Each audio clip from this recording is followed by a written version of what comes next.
destruction down on ourselves because of homosexuality, abortion, and the American Civil Liberties Union. A silly, stupid comment to be dismissed in light of the comedy of the day, but an extremist remark nonetheless made in the name of God. How sad. Tragedy has the power to transform us, but rarely is the transformation permanent. People and societies revert back to the norm. But what is the norm for America? Where are this nation's true values? Have we stripped too much away in recent years in order to make us lean and mean for the race to riches?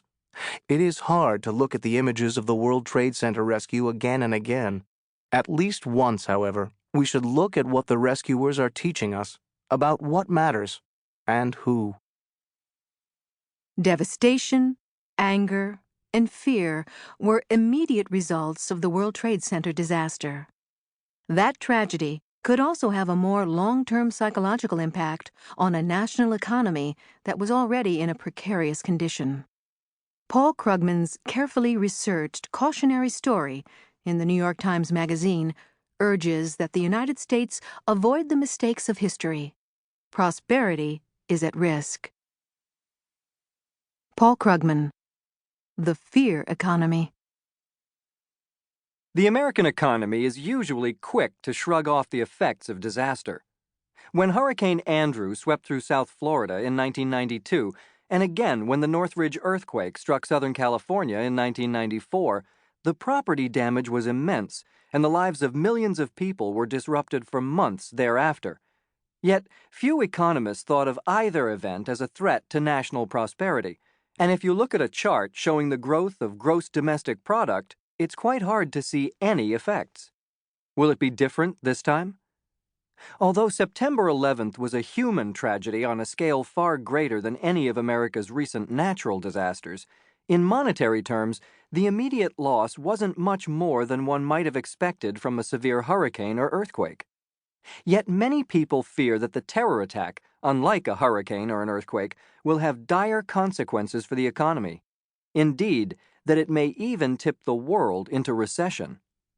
And though they're probably wrong, they could be right.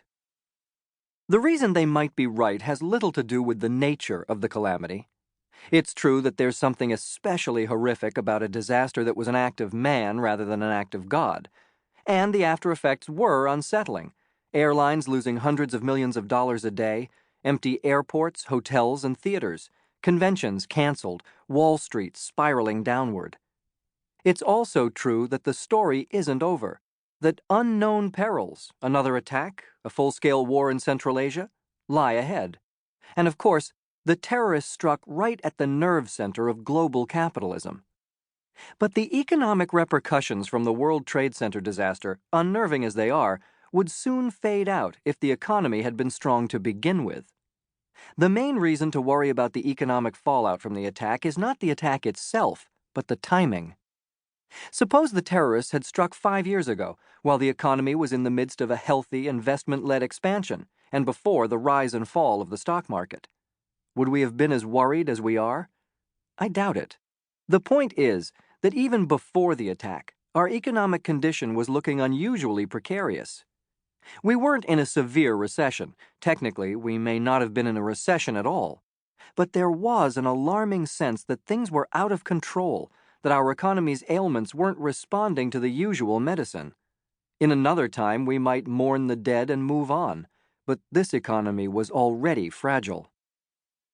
To understand the economic risks we may now be facing, in other words, we need to understand why we were in trouble even before terror struck.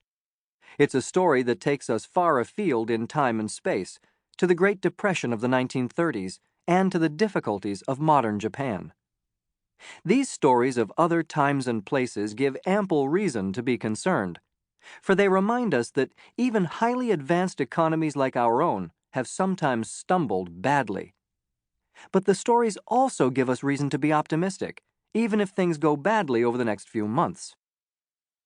The terrorists may have taken us into uncharted territory in many ways, but the economic landscape is fairly familiar, and we have some pretty good ideas about how to deal with the risks ahead.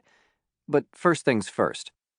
Although the atrocity was an immense human tragedy, It was limited to a small part. To keep listening to this audiobook, I've left you a link in the description so you can do it, at no cost thanks to Audible's 30-day free trial.